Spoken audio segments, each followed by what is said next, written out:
내가 살 수 있으니까 당신 편안하게 가라고. 미국은요, 이렇게 비행장에 앉아 있으면요, 누구 먼저 태우느냐 하면 퍼스트 클래스, 어린이, 노약자, 그 다음에 군인을 먼저 태워요. 항상 군인 우선이야.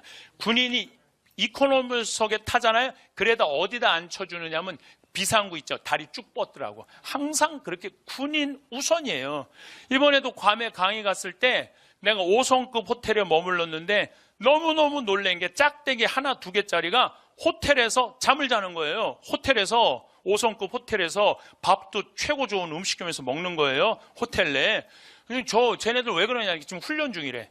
훈련 중인데도 어디서 잠을 자? 호텔에서 잠을 자요. 호텔에서.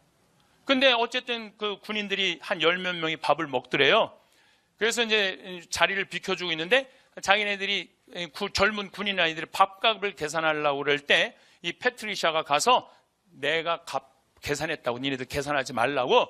그랬더니 왜 계산을 했느냐고 군인이 물어보길래 니네 미군들이 6.25 전쟁 때 우리나라와 우리나라를 지켜줘서 내가 이렇게 내 자식이 미국에 와갖고 의사도 되고 행복하게 살아서 내가 고마워서 내가 돈을 내준다.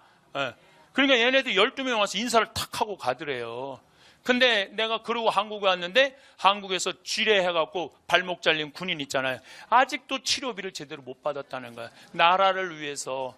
이게 왜 임진왜란 때부터 이런 일이 벌어졌던 거예요. 그래서 내가 그 얘기를 듣고 야, 나도 군인들이 이 나라를 지켜서 나도 지금 이렇게 혜택을 받고 있구나.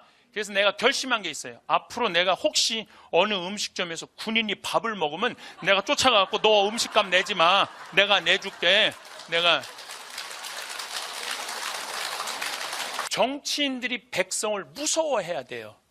정치인들이 백성을 무서워해야 돼. 내가 잘못한 게 있으면은 정치인들이 발을 붙이기 못하게 해야 돼. 근데 우리나라 정치인들은 백성을 무서워하지 않아요. 왜? 백성들이 눈 감아 주는 거예요. 누가 하도 눌려고 살아갖고 까먹어. 그럴 수 있지. 그 나물에 그 밥이 지금 하고 있는데도. 그러니까 확실하게 뭔가 해결할 문제는 해결하고 넘어가야 되는데 우리 이제는 노비가 어디 있어? 여러분들도 다 교육 배우고 여러분들도 다 생각이 있는 자유민주주의 국민들인데 우린 표현하지 않아요. 뭐가 자유인지도 모르고 뭐가 인권인지도 모르고 뭐가 정인지도 모르고 그냥 돈에 그냥 돈만 있으면 돼. 경제만 누군가 살리면 돼. 이명박 대통령이 여러분들 정권 하는 동안 백성을 위한 정치를 했어요? 대기업을 위한 정치를 했어요? 대기업을 위한 정치 다 깎아줬어요. 그래도 백성들이 저항 하나 안 하잖아요. 그러니까 백성을 우습게 보는 거예요. 오늘도 황창현 신부님의 말씀을 통해 행복한 노후를 위한 해안을 얻어가시길 바랍니다. 황창현 신부님의 행복특강 바로 시작하겠습니다. 우리나라는 조금 가지지 못한 민중을 무시하는 문화가 좀 있습니다. 가지지 못한. 근데 이게 하루아침에 생긴 것이 아니라 조선 500년 내내 민중은 무시를 당했어요. 조선시대 양반은 10%, 평민은 20%, 노비가 70%예요. 그러니까 전 세계에 자기 민족을 노비로 70%로 쓴 나라는 우리 조선밖에 없어요. 하다못해 일본도 자기네 민족끼리는 서로 사고 팔지 못하게 합니다. 1543년에 포르투갈이 일본에 정착을 하고 총을 하고 무역을 하죠. 이때 포르투갈 사람들이 일본 사람들을 사고 팔아요. 이때 도요토미 히데요시는 정식적으로 항의를 해요. 왜 우리 민족을 사고 파느냐고. 그러니까 사람을 사고 파는 건 이건 가장 저급한 문화예요. 사람을 사고 파는 거를. 그런데 조선시대 노비들은 우리나라 조선시대 노비들은 조랑말 2필값에 사고 팔렸어요. 소하고 조랑말 값 받아도 못한다는 거예요. 그럼 왜 노비를 소값보다도 못하게 쳤느냐면 논을 갈 때 보면 소가 훨씬 일을 잘한다는 거예요. 그러니까 소만도 못하다는 거예요. 소만도 노비가. 그러니까 조선시대 보면은 17세기 1600년대 이 비율이 노비가 가장 많았을 때입니다. 그럼 조선시대 초기를 보면은 평민하고 노비는 성이 없었어요. 그냥 봄에 태어나면 춘삼이 춘월이 3월이 4월이야. 아니면 가을에 태어나면 9월이 10월이에요. 이 성이 어디 있어, 성이. 그냥 이름만 있어. 개똥이 아니면은, 언년이 아니면 이런 이름을 썼었어요. 근데 1800년 정조임금이 1800년에 죽어요. 1800년에 정조임금이 죽고 난 다음에 그 다음에 임금이 순조, 헌종, 철종, 고종이에요. 이 친구들이 몇 살에 왕이 되냐면 7살, 10살, 17살, 18살에 왕이 돼요. 그러니까 아무것도 모르는 애들이 왕이 된 거예요. 아무것도 모르는 애들이 왕이 되니까 누가 휘저었냐면은 안동 김씨와 풍양 조씨가 휘졌어요. 마지막에는 민씨들이 휘졌죠. 민씨들이 휘졌는데 그러니까 나라 꼴이 엉망이 돼요. 이때 삼정이라는 게 문란이 와요. 삼정이라는 게 뭐냐면 전정이라고 논에서 나는 거 세금 뺏어오는 거, 군정이라고 군대 가면 못 가면은 대신 세금 내는 거, 환곡이라고 보릿고개 때 뭐 먹을 거 없으니까 장리쌀이라고 그러죠. 장리 이자 막 5할까지 뭐 지금 뭐 저기 무슨 그 대출은행에서 뭐 30% 40% 그거보다요 조선시대는 훨씬 비싼 이자 받고 쌀 내줬어요. 조선시대는. 그러니까 먹고 사는 게 없는 거야. 더욱이 평민들 같은 경우는 양반들은 군대도 안 가고 세금도 안 냈는데 평민이 다 내는 거야. 너무너무 힘든 거예요. 1850년대부터 이 평민들이 무슨 생각을 하냐면 우리가 족보가 없어서 이 고통을 겪는다. 그래서 이때부터 있는 돈 없는 돈 몰락한 양반들한테 쫓아가고 우리도 좀 니네 족보에 좀 올려줘라. 그래서 실질적으로는 임진왜란부터 족보를 사기 시작을 해요. 근데 본격적으로 산 거는 1850년부터 족보를 사기 시작을 해. 그래갖고 1909년에 우리나라 1000만 명 인구 전체가 성을 가져요. 우리나라가 성 가진 게 1909년에 다 가져요. 그러니까 여러분들 만약에 지금 1600년에 태어났으면 여기 90%는 다 3월이, 4월이, 9월이, 10월이야. 90%는 다 개똥이 아니면은. 그런데 귀양 성을 가질 거 왕씨 성으로 가자. 그래서 다 김씨, 이씨, 박씨로 다 족보에 뛰어들어간 거예요. 그래서 우리나라가 김씨가 지금 몇 명이냐면 1100만 명이에요. 이씨가 720만 명, 박씨가 420만 명. 그래서 김씨, 이씨, 박씨가 2300만 명이에요. 최씨, 정씨가 240. 그래서 이 5개 성이 3000만 명이에요. 3000만 명. 어떻게 우리나라 성이 286개예요. 1909년에 286개. 지금은 뭐 이민자들이 많이 들어와서 5,000개로 늘어났어요. 근데 일본은요, 성이 몇 개냐면 30만 개, 30만 개. 일본은 그냥 생긴 대로 이름을 줘요. 만약에 대나무 숲에서 태어났으면 닭개다야, 닭개다. 들판에서 태어났으면 다나까야, 다나까. 그러니까 생긴 대로 성을 줘갖고 30만 개야. 근데 만약에 내가 들판 창현이 아니면은 무슨 대나무 창현이 이러면 우리 뭐라 그럴게? 우리는 저놈 저 뼈대 적어도 김이 뭐 박씨로는 가야지. 여러분들 골프 선수 이름이 타이거 우즈야. 숲속의 호랑이에요. 생긴 대로 짓는 거예요. 우리는 그냥 죽으나 사나 김이박으로 가야 돼. 그러니까 내가 보니까 김씨, 이씨, 박씨들은 문제가 많은 성이야. 사실 나도 황씨지만은 나도 의심이 많이 가요. 왜냐면 우리 고향 경상도 함양인데 그거 뭐하러 뭐 황희정승 22대 23대가 왜 거기 가서 살아요. 황희정승 미친데. 그런데 김씨든 황씨든 무슨 타이거든 무슨 상관이에요. 사람이면 다 소중하지 않아요? 사람 자체가 소중한 거 아니에요? 누군 내 집 뼈대 23손은 훌륭하고 누군 내 집은 안 훌륭한 게 어디 있어. 사람은 다 훌륭한 거예요. 사람은 다 귀한 거예요. 근데 우리는 그런 게 다시 말해서 개성이 없는 거예요. 생긴 대로 못 사는 거예요. 생긴 대로. 그러니까 우리나라 사람들은 남이 하면 다 해야 돼. 누군데 김씨로 뛰어들어가면 다 김씨로 뛰어들어가야 돼. 이씨로 들어 다 이씨로. 누가 꾸찌 들고 다니면 나도 들고 다녀야 돼. 꾸찌 들고 다니면. 짝퉁도 괜찮아. 꾸찌면 돼. 일단 꾸찌면 돼. 꾸찌면 돼. 그러니까 다시 말해서 개성이 없는 거죠. 개성이 없는 거예요. 그러니까 우리 민족은요 500년 동안 이 노비들은 사람 취급을 못 받은 거 500년 동안. 1592년 4월 13일 날 임진왜란이 일어났어요. 이때 외놈들이 몇 명이 밀고 들어오냐면 15만 8천 명이 밀고 들어와요. 이때 우리나라 전투 능력을 가지고 있는 군인은 몇 명이었냐면 8천 명이었어요. 15만 8천 명이 밀고 들어오는데 우리나라 전투 병력은 8천 명밖에 안 됐어요. 우리가 흔히 일본 사람들을 쪽발이 그러는데 나는 여기에도 동의할 수 없다 이거예요. 여러분들 15만 8천 명, 전선 700척, 운반선 2,000척이 밀고 들어와요. 정발이라는 부산진 그 첨사가 일본 배들이 보입니다. 조공 받치러 왔나 보다. 조공이 아닌 것 같은데 가보니까 부산 앞바다에 새카맣게 15만 8천 명. 부산진에는 몇 명 있었냐면 1,000명 있었어요. 최전방에. 어떻게 누가 쪽발이에요? 1,000명이 쪽발이에요? 15만 8천 명이 쪽발이에요? 우리가 일본을 잘못 알고 있어요. 일본은요, 우리나라는요, 남한만 10만 제곱킬로미터예요. 근데 일본은 37만 제곱킬로미터예요.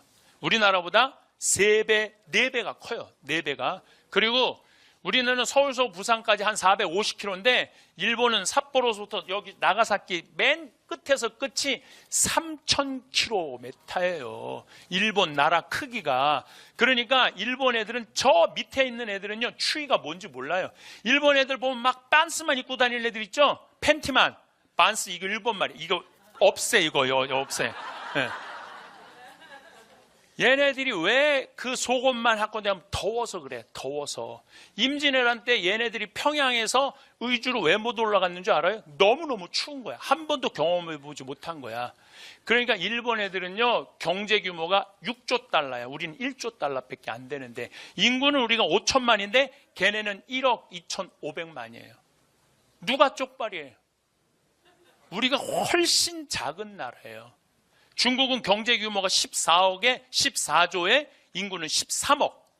그런데 전 세계에서 일본 놈, 중국 놈 무시하는 건 대한민국 사람밖에 없다니까요.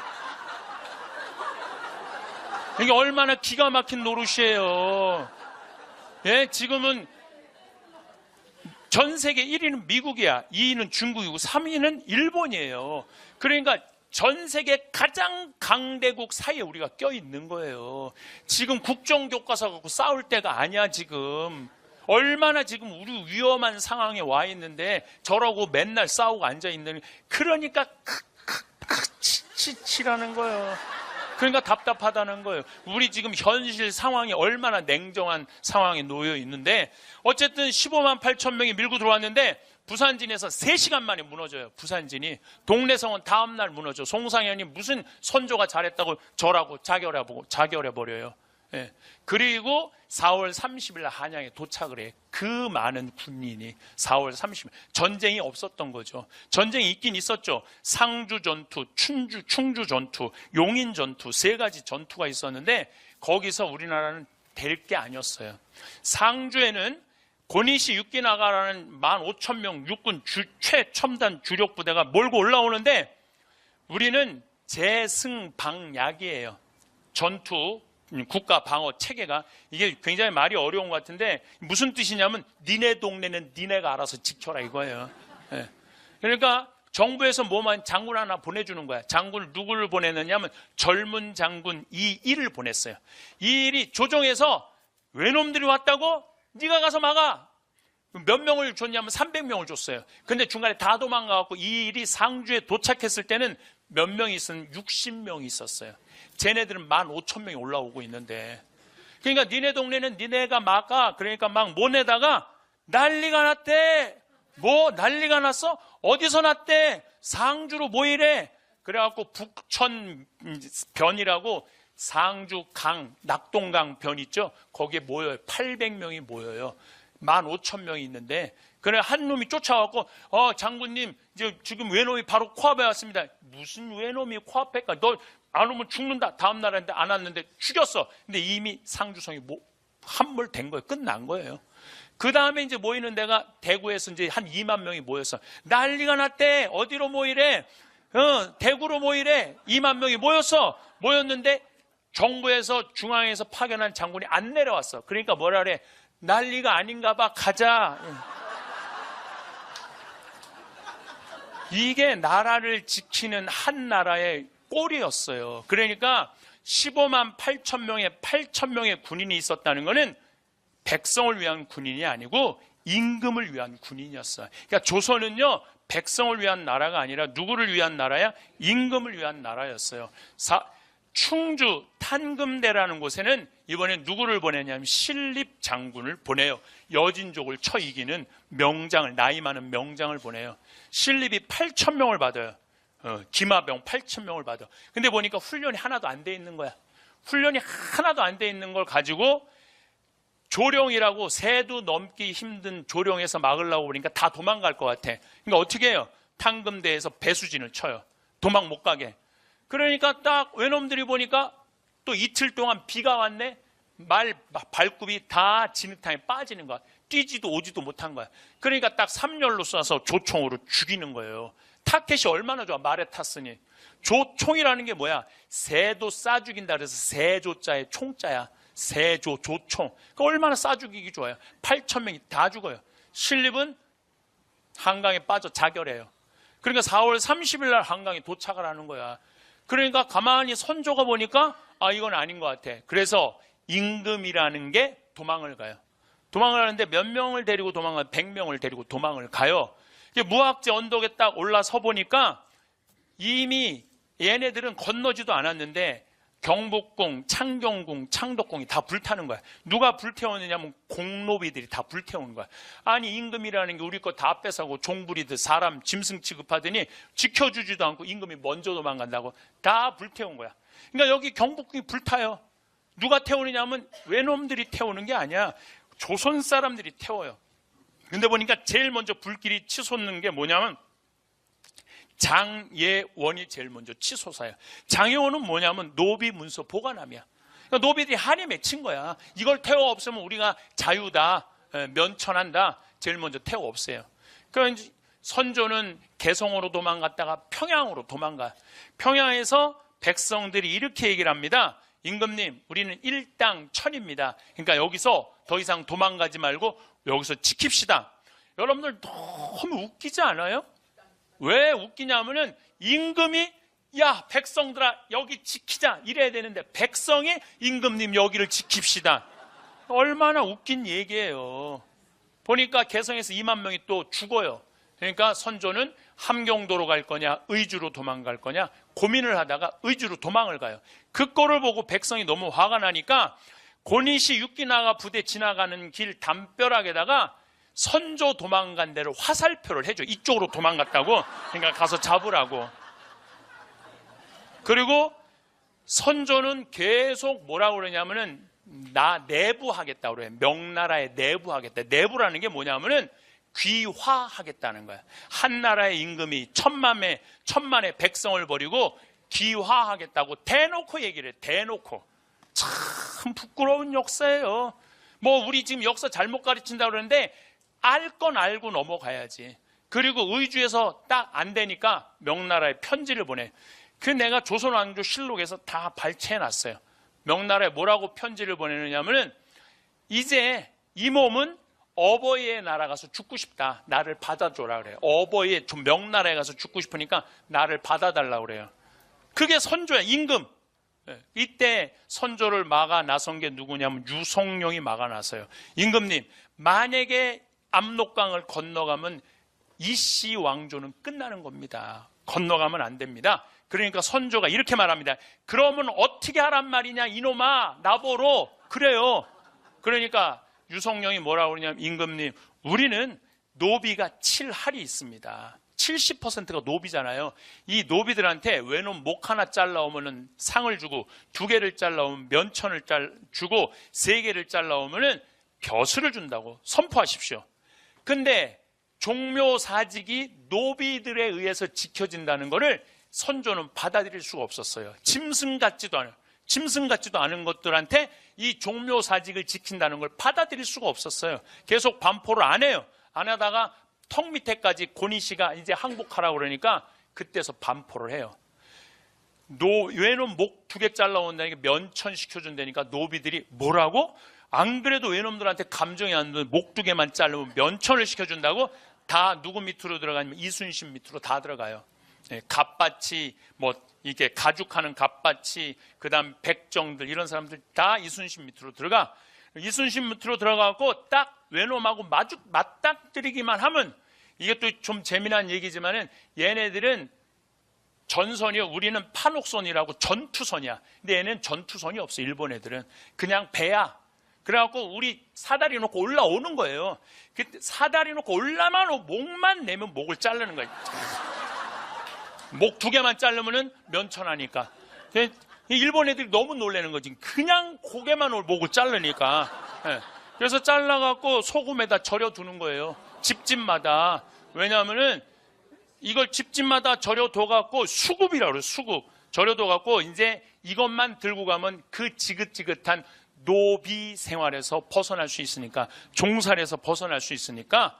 그래갖고 이제 전쟁이 어느 정도 마무리됐을 때 노비들이 관에 가고 우리 면천시켜줘라. 그랬을 때 도망갔던 양반들이 다시 돌아와서 뭐라고 그러냐면은 쥐꼬리만한 공로로 노비들한테 면천을 시켜주면 나라꼴이 뭐가 되느냐고. 이렇게 상소를 올리니까 선조는 없었던 일로 해요. 조선 최악의 선택 중에 하나예요. 그러니까 노비들에 의해서 종묘사직이 지켜진다는 것을 용납을 못하는 거야. 선조는 누가 이여송이라고 명나라 4만 천군이라고 그래. 하늘의 군인이라고 그래요. 선조가 천군이 와서 내가 천군을 끌어들여서 외놈들을 쫓아냈지 노비들이 이 나라를 건진 게 아니다. 약속을 어겨. 그러니까 제가 군중을 무시하는 게 하루아침에 생긴 게 아니라니까요. 군중, 백성을 어긴 게 무시하는 게 하루아침에 생긴 일이 아니에요. 얼마나 노비들이 화가 났겠어요. 목숨을 걸고 나라를 지켰는데 이 나라는 항상 누가 지켰어요? 백성이 지켰어. 백성. 이 나라는 여러분들이 지킨 거예요. 대한국원에 돈 하나도 없었어. 그때 여러분들이 뭐 했느냐면 금 모았어. 금 모아갖고 여러분들이 모은 금이 얼마냐면 23억 달러예요. 23억 달러. 여러분들도 나라를 지키는 군인을 무시하면 안 되는 거예요. 근데 선조는 최악의 선택을 한 거예요. 최악의 선택을 한 거예요. 임진왜란 때 우리나라가 400년 전에 이미 외놈들한테 나라를 뺏길 뻔했는데 누구 때문에 안 뺏겼냐면 이순신 때문에 안 뺏겼어요. 4월 13일 날 외놈들이 쳐들어왔을 때 조선에서 유일하게 4월 12일 날 전라 좌수사인 이순신이 뭐라고 그러느냐면은 수군들을 훈련을 엄청나게 시켜요. 조선시대에는 우리나라 수군은 세계 최강이었어요. 수군, 이 외놈들은 대포가 없었는데 우리는 대포가 있었어요. 훈련을 정말로 고되게 시키고 난 다음에 4월 12일 날 이순신이 수군들한테 이렇게 말합니다. 오늘로써 훈련은 끝이다. 너희들은 앞으로 어떤 나라 군인하고 맞닥뜨려도 이길 수 있다. 이게 4월 10일, 12일이야. 하늘이 보낸 거죠. 그래갖고 조선시대 어떻게 여러분들 여기 지금 의주까지 도망갔단 말이야. 어떻게 먹느냐 하면 얘네들이 이렇게까지 다 먹어요. 여기만 전라도만 못 먹어. 전라도만. 누구 때문에 못 먹느냐 하면 진주대첩이라고 김시민 장군 아시죠? 곽재우 의병. 이게 진주대첩에서 이놈들을 막아요. 외놈들을. 그런데 바다는 누가 막느냐 하면 이순신 장군이 막아요. 안 그랬으면 이미 선조는 끝나요. 그런데 이 임진왜란 끝났을 때 선조는 104명의 공신들을 해요. 그런데 장수들은 18명을 주고 86명은 전부 자기 따라간 호송 군인들한테 전부 상을 다 줘요. 그리고 의병들은 다 잡아 죽여요. 저놈들 반란 일으킬 놈들이라고. 그러니까 이게 공과가 이러니 나라가 질서가 서요. 그렇게 해서 임진왜란이 끝났어요. 1636년 임진왜란 끝나고 37년 만에 벌어진 게 뭐냐면 병자호란이에요. 1636년 12월 8일 날 병자호란이 일어나요. 12월 9일 날 병자호란이 일어나요.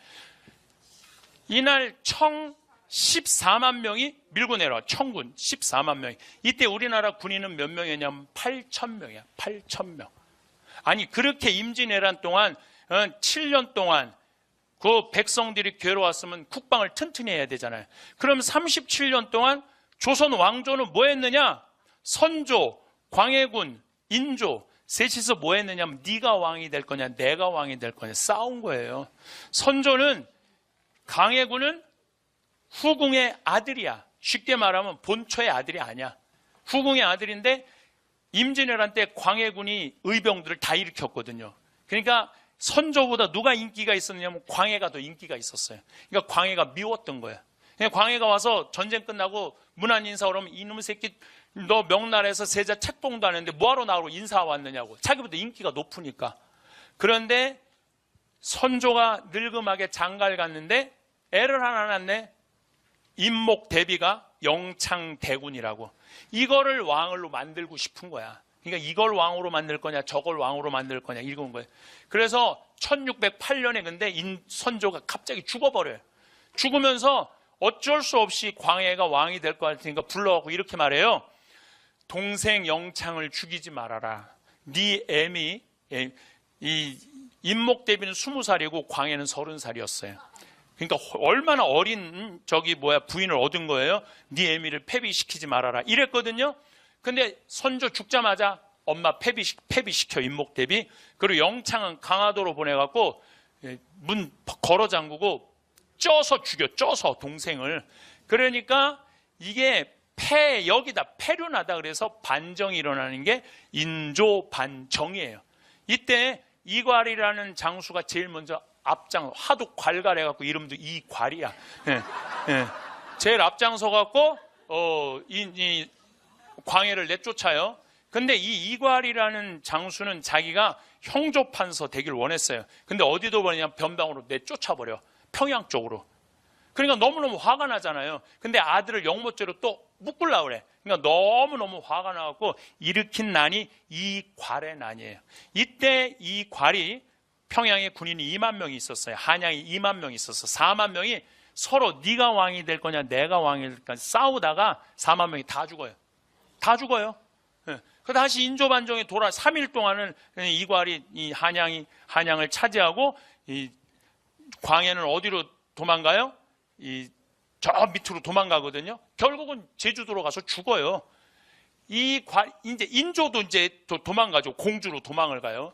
인조도 공주로 돌아와요. 4만 명이 다 죽어. 그러니까 군인을 키우질 않는 거야. 정책적으로. 왜냐하면 또 어떤 놈이 반란을 일으킬 줄 어떻게 알아? 내가 아까부터 말한 얘기가 무슨 얘기냐면 백성을 위한 나라가 아니라니까요. 누구를 위한 나라야? 왕을 위한 나라야. 그러면서 병자호란이 일어났을 때 개성에서 평양에서 그 장수들이 이렇게 말합니다. 한 번이라도 진법 훈련을 하고 우리가 패했다면은 한이 맺히지 않을 텐데 진법 훈련을 못하게 한 거예요. 진법 훈련만 하면은 저놈 영목 꾸밀라고 그런다. 한양 올라가고 뒤집으려고 진법 훈련을 못하게 한 거예요. 그래갖고 인조는 결국은 5일 만에 한양에 도착을 해요. 철기병 14만 명이. 철기병 들어봤죠? 최종병기 활이라는 거 아시죠? 그게 그 얘기예요. 14만 명이 5일 만에 와. 인조는 할아버지 닮아서 시구문으로 남한산성으로 도망가요. 남한산성으로 버티다가 전부 다 경상도, 충청도, 전라도에서 또 노비들 오라고 그랬는데 노비들이 안 와요. 왜 안 오냐면은 임진왜란 때 한번 속았잖아. 근데 누가 왕을 위해서 죽겠어요. 왕이 도망다니고 이런 왕을. 그러니까 안 와. 그래도 억지로 한 4만 명이 와요. 4만 명하고 청철기병 300명하고 붙어요. 쌍영치 전투라고 경기도 광주 쌍영치라고 언덕이 있어요. 근데 겨울인데 붙으면서 너무너무 무서워. 노비들이 한 번도 훈련을 받은 적이 없어. 다 자기네들끼리 도망가다가 밟혀 죽어. 자기네들끼리 밟혀 죽어. 그러니까 결국은 어쩔 수 없이 인조는 삼전도 지금 롯데월드 있는데 있죠? 거기가 삼전도예요. 삼전도에 끌려 나와. 남한산성에 가깝잖아요. 예, 삼전도에 끌려 삼괴 구고두라는 항복식을 해요. 한 번 절하고 3번 이마 짓지는 거. 화정이라는 드라마 요즘 계속 해요. 끝났어요? 끝났어요? 거기에 항복하는 거 혹시 보신 적 있어요? 한 번에 그냥 이마에 막 피가 나오잖아요. 예, 그 정도는 아니었대요. 그냥 머리만 살짝 담으면 되는데 백성들이 9번만 머리에 짓지면 되는데 108번을 짓졌다고 그러는 거야.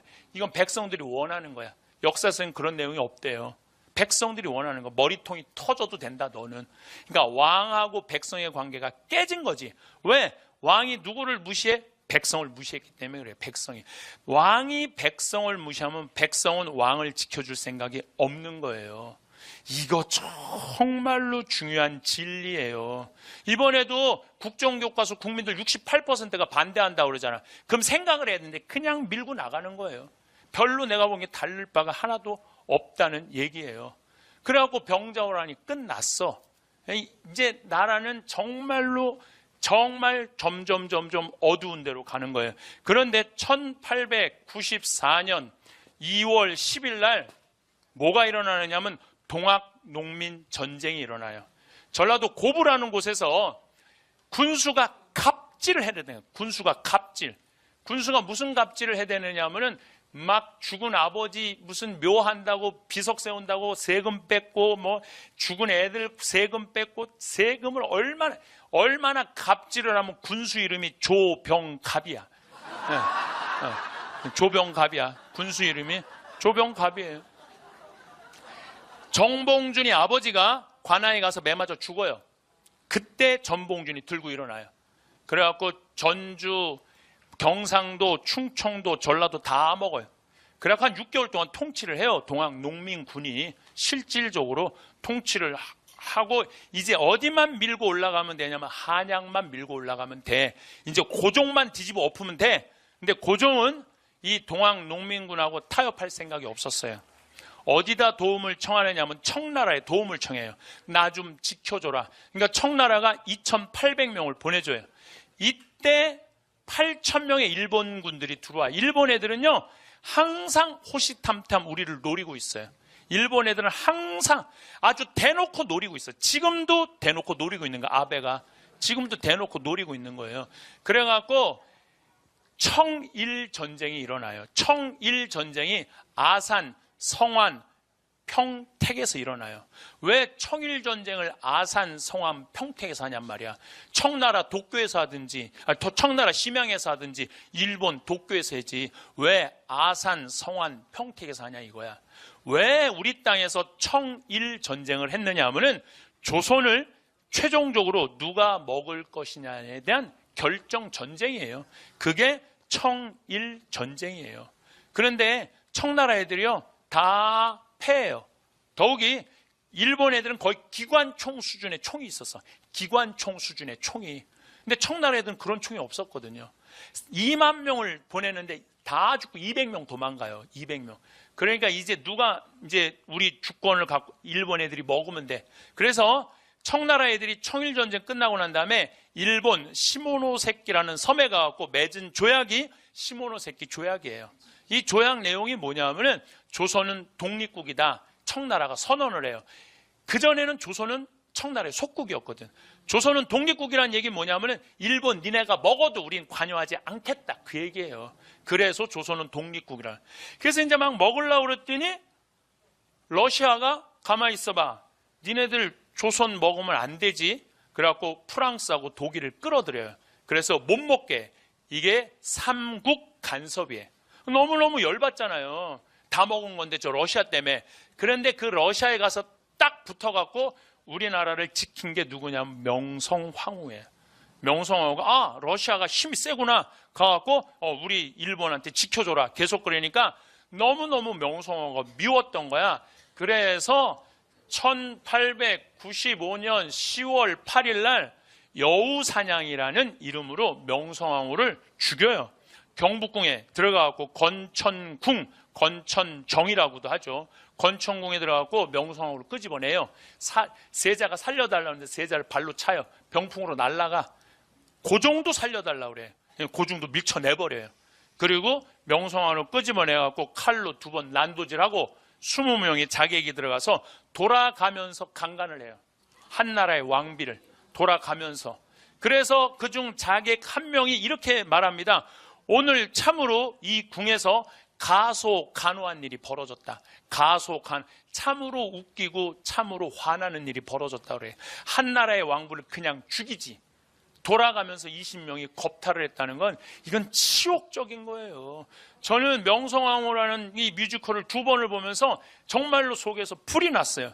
그러면 우리나라는 왜 왕비 하나를 지켜주지 못했어요? 몇백 년 동안 무시를 당했기 때문에 왕족을 무시한 거예요. 백성이 죽으나 마나 관심이 없었어. 백성들은 그렇게 역사는 흘러가는 거예요. 그래갖고 새벽 5시에 명성황후는 결국 석유로 불태워 죽여요. 그래서 여러분들 명성황후는요 뼈밖에 없어요. 뼈밖에 없어요. 고종이 그걸 보고 너무너무 무서워갖고 고종이 어디로 도망가냐면 러시아 공사관으로 도망을 가요. 그게 아관 파천이에요. 1년 6개월 동안 거기 가서 숨어서 지내. 너무 무서워서. 이제 다 먹을 거를 명성황후가 막은 거니까 명성황후 죽은 거죠. 그리고 1904년, 1905년 러일 전쟁이 일어나요. 러일 전쟁은 만주 땅하고 우리나라 땅을 러시아가 먹을 거냐 일본이 먹을 거냐 전쟁을 치르는데요. 이때 일본은 지금 엄청난 화력을 갖고 있었어요. 배, 함, 이 여산이라는 곳에 전쟁을 하는데 정말 러시아 애들 7만 명, 일본 애들 4만 명이 붙는데 러시아가 그야말로 박살이 나요. 다 도망가. 그래서 어쩔 수 없이 러시아가 뭐라고 하냐면 너희들 가져라. 이때 아주 중요한 얘기를 제가 하고 싶어요.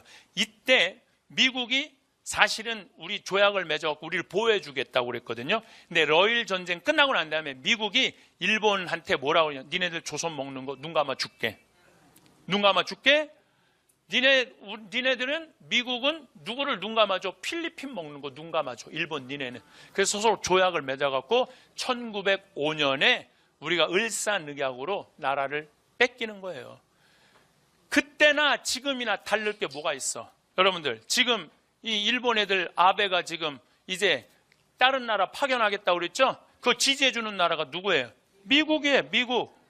그리고 북한 진입하는 거 우리 진입할 수 있다. 아니 청일전쟁이나 러일전쟁 때 다를 게 뭐가 있어? 똑같아요. 다시 말해서 이 나라를 지킬 수 있는 건 누구밖에 없어? 우리밖에 없는 거야. 그러면 이 나라를 지킬 수는 우리밖에 없으면 누가 누구를 존중해 줘야 되냐면 정치인들이 백성을 존중해주고 백성은 정치인들을 지켜줘야 돼. 그래야지 나라가 되는 거예요. 근데 지금도 무시하잖아. 1905년부터 1910년 사이에 그러면은 뭔가 일어나야 될 거 아니에요. 독립운동이 일어났는데 사실 여러분들 독립운동은요 1920년부터 일어나요. 1905년에서 10년 사이 독립운동이 일어나질 않아요. 일어나긴 일어났지. 경기도 용인에서 이익삼이라는 의병장이 나라를 건지자 따라 나서라. 몇 명이 따라 나서냐면 15명이 따라 나서요. 나라 건진다고. 그리고 이 전라도에서는 의병이 일어났는데 103명이 일어났는데 외놈들이 몇 명의 군인을 보내냐면 2,000명을 보내. 그래갖고 103명을 싹 쓸어 없애버려요. 그러니까 아예 이게 나라를 구할 생각이 전혀 없었어. 여기는 환경적 요인도 있어요. 환경적 요인이라는 건 뭐냐면은 1905년에서 1910년 사이에 한 번도 본 적이 없는 가뭄이 와요. 한 번도 본 적이 없는 가뭄이 오니까 백성들이 먹을 게 하나도 없으니까 무슨 왕이 죽고 왕비가 죽고 나라가 뺏기고 안 뺏기고 하나도 관심이 없었어요. 나 지금 먹고 살기도 힘들어 죽겠는데 뭘 한다 이거예요. 그럼 1905년에서부터 1910년 동안 500년 동안 이 나라를 마음껏 누리고 살았던 양반들은 뭐 했느냐? 양반들은 다 뭐 했느냐면 전부 다 땅 팔고 논 팔아갖고 동경으로 다 유학 갔어요. 다 동경으로 유학 갔어요. 여러분들 일제 그 삼식 강점기 때 일본으로 유학 간 사람들이 평민이 갔어요? 노비가 갔어요? 누가 갔어요? 양반들이 갔어요. 500년 동안 모든 걸 누리고 살았던 양반들이 간 거야. 가갖고 공부하고 돌아와서 일제 36년 동안 매달려서 거기서 일본 애들하고 이 나라 나눠 먹고 빌붙어서 친일하고, 그리고 해방이 딱 됐어요. 해방이 됐을 때 전부 일본 놈들 다 도망갔어요. 우리나라도 아무도 출근 안 했어. 출근하지 않았어요. 나라가 망했는데 어떤 놈이, 어떤 양반이 출근을 해요. 일본 정부에 다 붙은 판검사들, 경찰들 딱 항복했는데 양반들이 내일 내가 출근해갖고 일해야 되겠다. 출근한 사람 어디서 한 명도 출근 안 했어요. 그런데 미 군정이 딱 들어오더니 다 출근해. 괜찮아. 니네들 데리고 내가 할게. 우리 다 잡아 죽여야 되는데 독일은 어떻게 했어요? 전쟁 일으킨 사람들 아우슈비츠 지금까지 잡아 죽이잖아요. 그런데 안 묻는데 36년 동안 나라 배반하고 일본한테 붙어 살았는데 묻지 않는데 와서 출근하래.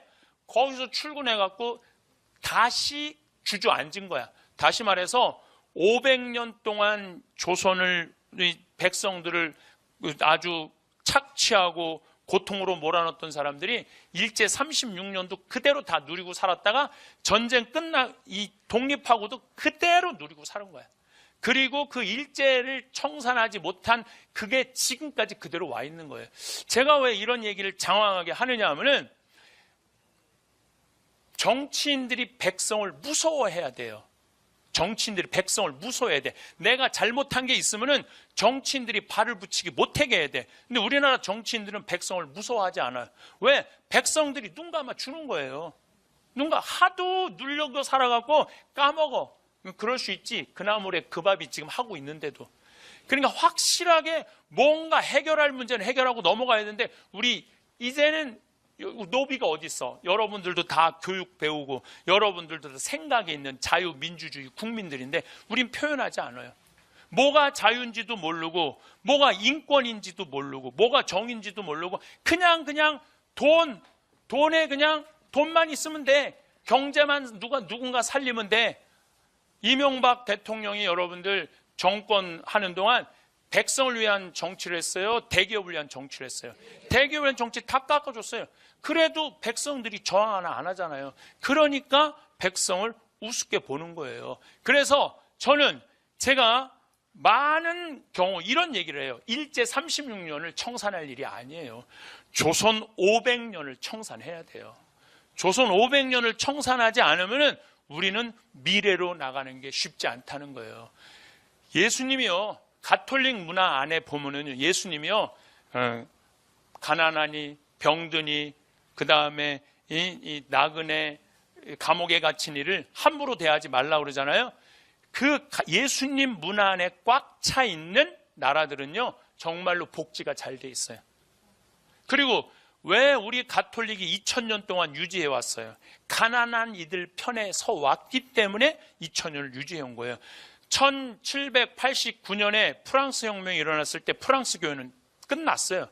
프랑스 교회가 왜 끝났는 줄 알아요? 그때 귀족 편에 붙어서 갖고 가난한 이들 편에 서지 않았기 때문에 끝난 거예요. 그래갖고 지금 프랑스 신부들은 국가에서 월급 받아요. 국가에서 월급 받아요. 그리고 모든 재산은 다 어디로 귀속됐어? 프랑스로 다 귀속됐어요. 그 왜 그러냐 하면은 가난한 백성들과 함께하지 않았기 때문이야. 우리 교회도 똑같아요.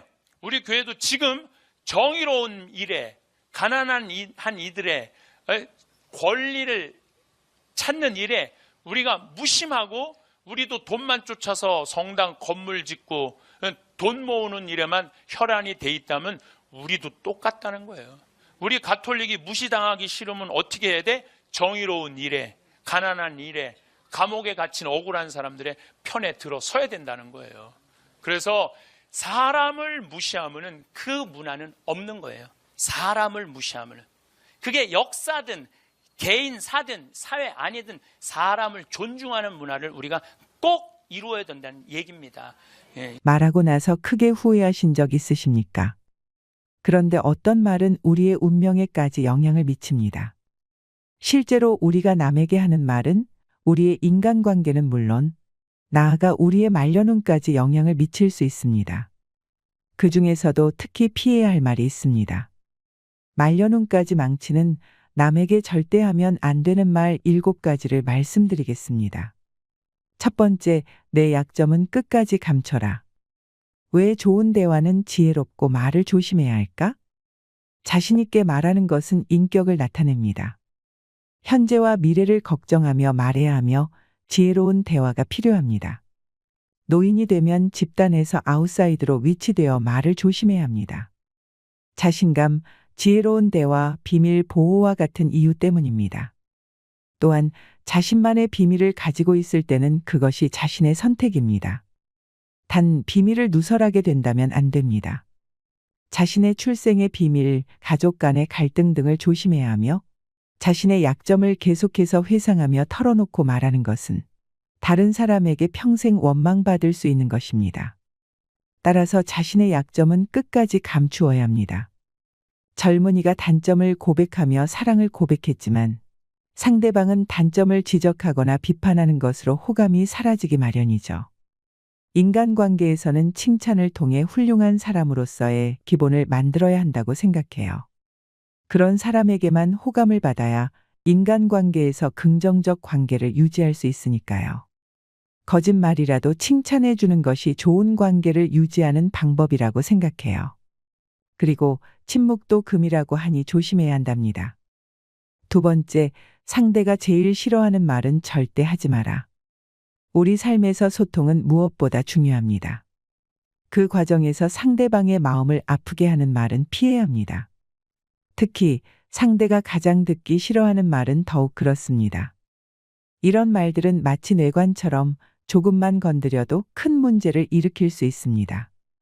그렇기 때문에 이런 말들을 피하는 것은 단순한 예의를 넘어서 우리의 운까지도 좋게 유지할 수 있는 방법 중 하나입니다. 우리가 왜 상대방이 싫어하는 말을 해서는 안 되는지 그 이유는 분명합니다. 첫째, 이런 말은 상대방에게 깊은 상처를 줄 수 있습니다. 사람들마다 특히 민감하게 반응하는 주제나 말이 있습니다. 이것을 건드림으로써 상대방의 감정이 크게 다칠 수 있고 오랜 시간 동안 회복되기 어려운 관계의 균열로 이어질 수 있습니다. 둘째, 상대방이 싫어하는 말을 하는 것은 그 사람과의 신뢰를 파괴하는 행위입니다.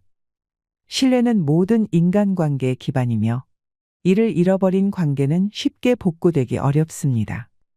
상대방이 싫어하는 것을 알면서도 그 말을 하는 것은 상대방에 대한 배려와 존중이 부족하다는 신호입니다. 이는 결국 관계의 약화로 이어집니다. 셋째, 장기적으로 보았을 때 상대방이 싫어하는 말을 피하는 것은 우리 자신에게도 이롭습니다. 타인과의 긍정적인 관계는 우리의 정신 건강에 큰 영향을 미칩니다. 세 번째, 돈에 대해 이야기하지 마세요. 친구 간에는 금전적인 문제를 너무 자세히 언급하지 않는 것이 좋습니다. 예를 들어 자신의 월급이나 돈에 관한 문제, 다른 사람의 소득에 대한 물음 등은 상대방에게 부담을 줄 수 있습니다. 세상에도 돈보다 더 사람의 사기를 꺾는 것은 없습니다. 아무리 친한 친구더라도 돈에 대한 근심은 있을 것입니다. 그러니 돈 얘기는 꺼내지 마세요. 듣는 사람은 기가 죽고 말한 사람도 자칫하면 그 친구까지도 잃게 될 수 있습니다. 세상에서 사람을 가장 크게 상처 입히는 세 가지는 번민과 말다툼 그리고 텅 빈 지갑입니다. 그 중에서 텅 빈 지갑이 가장 크게 사람을 상처 입힙니다. 그러니 아무리 친한 친구에게도 내가 돈을 얼마나 많이 가졌는지에 대해 말하지 마세요. 인간은 다른 이가 나보다 더 많은 것을 가졌다는 이유만으로도 상처받는 존재입니다. 앞에서 다들 박수쳐 주면서 함께 기뻐하는 것 같아도 속마음은 그렇지 못합니다. 나보다 돈이 적으면 무시하고 많으면 질투하는 게 인간의 본능입니다. 특히 나와 별 다를 바 없이 살던 지인이 갑자기 부자가 된 경우라면 그 시기 질투의 강도가 세워집니다.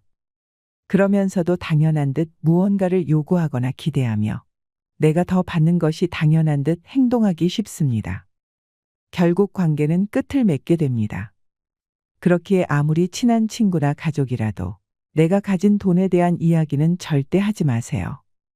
좋은 친구 관계에서는 서로의 경제적인 상황을 존중하고 상대방에게 부담을 주지 않도록 신중하게 대하는 것이 중요합니다. 금전적인 문제는 대화의 범위를 조심스럽게 선택해야 하는 주제 중 하나입니다. 네 번째, 긁어 부스럼을 만드는 말을 하지 마라. 이런 데서 말하는 게 처음이라 제가 준비가 부족해서 등 이해해달라고 신경 써달라고 먼저 모자란 부분을 말하는 경우가 있습니다. 준비가 부족하거나 자신이 없을 때 미리 이런 말을 하는데요. 상대의 기대를 낮추려고 이런 말로 예고하는 경우죠. 하지만 말하지 않았다면 상대는 모르고 지나갔을 일들이 의외로 많습니다. 오히려 먼저 말해 상대가 더 의식하게 만듭니다. 다 끝난 다음에 사실은 처음이었어요.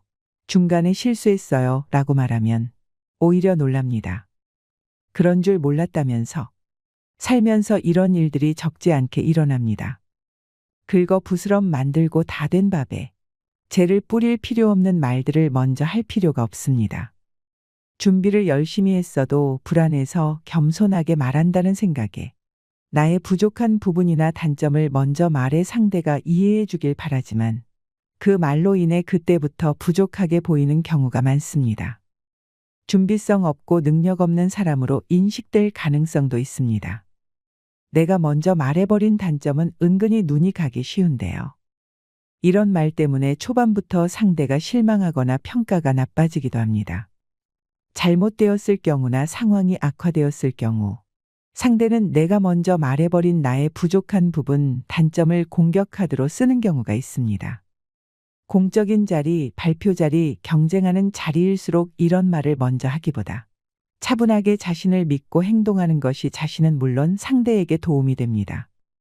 다섯 번째, 상스러운 말은 하지 마라. 상스러운 말하는 사람을 소개시켜주고 싶으신가요?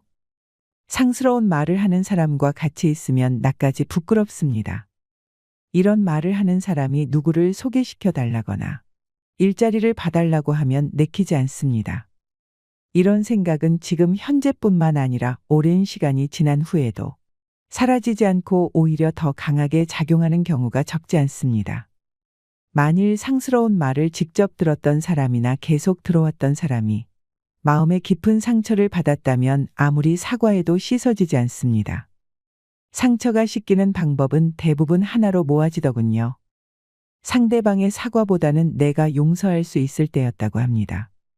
상스러운 말하는 사람은 상처 주는 말을 했어도 자기 말이 다른 사람에게 상처가 되는지 모르는 경우가 많습니다. 자기가 했다는 것을 모르기도 합니다. 너무 습관이 되었기 때문에 위험한 수준입니다. 자기도 모르는 채 자기 복을 쳐내고 화를 불러오고 있다는 사실을 모르죠. 상스러운 말, 즉 욕이나 비하하는 말은 당장 상대방에게 상처를 주는 것은 물론 자신에게도 바로 부정적인 영향을 끼칩니다. 상대방과의 관계가 악화되고 더불어 스트레스를 느껴야 하는 등의 부정적인 결과가 따르는 것이죠. 상대방을 향한 욕설이나 비방은 순간의 감정을 표출할 수는 있지만 그 후에 오는 후회와 부정적인 결과는 훨씬 오래가고 깊은 상처를 남깁니다. 우리의 말은 사람들과의 관계를 형성하고 그 관계를 통해 우리의 인생이 결정되는 큰 역할을 합니다. 가령 가족이나 친구들, 동료와의 관계가 어려워진다면 그것은 우리의 인생을 매우 힘들게 만들 수 있습니다. 더 나아가 상스러운 말은 우리 자신의 인격까지도 훼손시키는 결과를 가져옵니다. 우리가 어떤 말을 하느냐는 우리의 마음과 생각을 드러내는 것이기 때문에 상스러운 말을 하는 습관은 우리의 인격 자체를 떨어뜨릴 수 있습니다. 이것은 결국 우리의 운명에도 부정적인 영향을 미칠 수 있습니다. 여섯 번째, 남과 비교하는 말은 피하자. 나이가 어리든 많든 간에 누군가 자신을 다른 사람과 비교당하는 것을 좋아하는 사람은 거의 없습니다. 사람은 누구나 비교하는 심리가 있지만 내가 비교당하면 기분이 나쁩니다. 자존심이 상하고 상대방이 내 노력을 무시하는 것 같기 때문입니다. 그리고 상대가 무슨 권리로 비교하는지 불쾌하게 여기게 됩니다. 자기는 얼마나 잘나서 그런 말을 하지? 기분 나쁜 애라면서요. 결국 이 모든 것으로 인해 상대방에 대해 좋지 않은 감정이 생기게 됩니다. 예를 들어 배우자가 살면서 비교하는 말을 계속해왔다면 어떨까요? 시간이 지날수록 행복할까요? 말년은 괜찮을까요? 자기는 그저 사실을 말했을 뿐이라며 화내는 사람이 이상하다고 말할지 모르지만 이는 상대 감정을 배려하지 않은, 즉 공감이 부족하다는 것을 드러내는 것일 뿐입니다. 말하는 지혜, 말하는 법이 부족했다는 것을 의미하죠. 이렇게 생각할수록 관계는 나빠지고 자신에게 나쁜 영향을 더 불러들이는 꼴이 될 위험이 높습니다. 7번째, 요청하지 않은 조언은 하지 마라. 아무리 상대가 부족해 보이고 상대를 위해 알려주고 싶은 것이 있더라도 상대가 요청하기 전에 말하는 것은 삼가는 것이 좋습니다. 상대에게 무례한 행동으로 받아들여질 수 있습니다. 다 너를 위해서 하는 말인데 라며 함부로 말하는 것처럼 될 위험이 높습니다. 이런 태도가 나타나는 원인은 자신의 생각에 갇혀 있을 경우 흔히 나타납니다. 내 생각이 맞다는 오만이 크게 작용합니다. 하지만 이는 나라는 한계 때문에 틀릴 위험이 높은데요. 내가 살아온 인생과 관점은 다양한 인간의 삶 중 극히 일부입니다. 이를 전부로 착각할 때 쓸데없는 훈계나 오지랖으로 번집니다. 나이나 경험, 재산에서 차이가 날 때 요청하지도 않은 조언을 하는 실수를 종종 합니다. 무의식적으로 자신이 상대보다 위에 있다는 생각이 작용하는 것입니다. 하지만 내가 틀린 것일 수 있고 상대는 상대 나름대로 잘 살아가고 있을 수 있습니다. 오히려 더 좋은 선택을 하고 있을 수 있습니다. 각자의 관점과 상황이 다릅니다. 아무리 좋은 내용이더라도 누구를 가르치려 드는 것을 좋아하는 사람은 드뭅니다. 그래서 조언이 위험하고 요청하지 않은 조언은 더 위험한 것입니다. 8번째, 남이 못한 것부터 말하지 마라. 운전을 도대체 어떻게 하는 거야? 조심했어야지. 배우자가 차를 긁어먹었을 때, 직원이 실수했을 때 등등. 이런 상황에 못한 것부터 말의 상황도 수습하지 못하고 인심도 잃는 경우가 있습니다. 자식이 부모를 위해 뭔가 열심히 준비했는데 칭찬은 커녕 싫은 소리 하는 경우가 있죠. 음식을 부족했는데 간이 부족하네라고 말하면 준비한 사람의 기분도 확 꺼집니다. 청소한 것이 자기 눈에 성에 차지 않고 지저분한 것이 눈에 들어오니 그것부터 말해버리거나 음식 맛도 개선할 부분부터 먼저 말합니다. 왜 그럴까? 이익보다 손해에 민감한 인간의 본능이고 완벽한 걸 바라는 마음 때문입니다. 상대가 열심히 했어도 손해에 민감하고 부족한 부분부터 보입니다. 하지만 이는 내 마음부터 우선하는 심리입니다. 대화뿐만 아니라 인간관계를 잘하는 방법은 상대부터 배려하는 것입니다. 내 손해부터가 아니라 상대가 다쳤는지를 먼저 물어보는 것입니다. 상대 관점을 먼저 생각하고 과정에 들인 노력을 먼저 생각하는 것이 배려입니다. 물론 마음은 내 손에 내 것부터 먼저 말하고 싶지만 이렇게 할수록 상대는 상처가 깊어짐. 사람이 싫어지고 의욕도 잃게 되고 결국 나도 상처받게 됩니다. 상황을 지혜롭게 풀어가려면 남이 못한 것부터 말하고 싶은 마음을 억제하고 상대를 먼저 살피는 말, 칭찬부터 하는 것이 좋습니다. 마지막으로 노후 찬가를 읊어드리겠습니다. 우리 집의 아침은 늦게 밝는다. 78살의 영감과 70줄의 마누리 사는 집.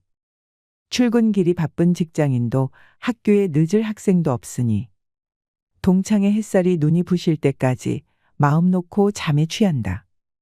노년에 들면 초저녁 잠이 많아 저절로 아침형 인간이 된다는데 우리 내외의 수면 형태는 여전히 젊은이 같아 늦게 자고 늦게 일어난다.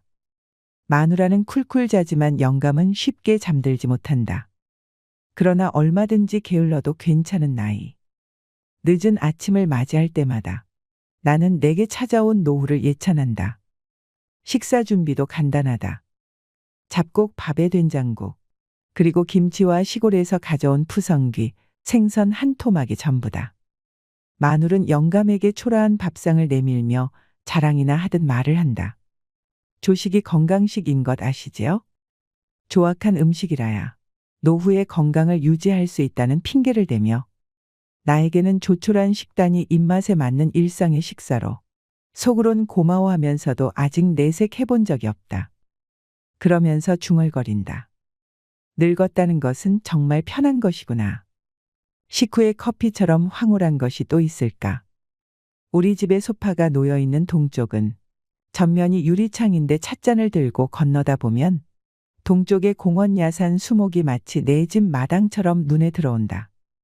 나는 가꾸는 수고 없이 그 안에 가득한 꽃과 나무를 즐긴다. 소유하지 않으면서도 누릴 수 있는 많은 것들. 분주한 젊은이에겐 어림없는 일이다. 한유의 복은 노후의 특권이다. 느긋하게 신문을 본다. 주식시장에 며칠 사이 수십조 원에 이르는 자금이 날아갔다는 기사를 읽는다. 이익이 있는 곳이면 벌떼처럼 모이는 군상들. TV를 본다. 권력을 잡기 위한 사투의 현장, 거기에 온갖 거짓과 뻔뻔함이 등장한다. 그러나 이 모든 것이 내게는 어느 남가일몽의 꿈인 듯 허망하다. 다만 젊은 후손들의 심사를 오염시켜 사람인지 짐승인지 구분 못하는 세상될까 두렵다. 일상에서 초연해지는 것이 늙음의 은총인가. 만용이 사라지고 과욕이 씻겨 나가고 인생에서 어느 시기를 제일 좋은 때라고 말할 수 있을까? 뛰어놀고 공부만 하면 되는 어린 시절일까? 드높은 이상에 도전해보는 열정의 청춘 시절일까? 아니면 가정을 튼실히 이루고 사회의 중견이 되는 장년 시절인가? 도전하고 성취하고 인정받는 이런 시절은 가히 황금기라 말할 수 있을 것이다. 그러나 그 좋은 시절에 나는 결코 행복하지도 황금을 맛보지도 못했다. 경쟁 대열에서 뒤떨어지지 않으려 애쓰던 그 시절.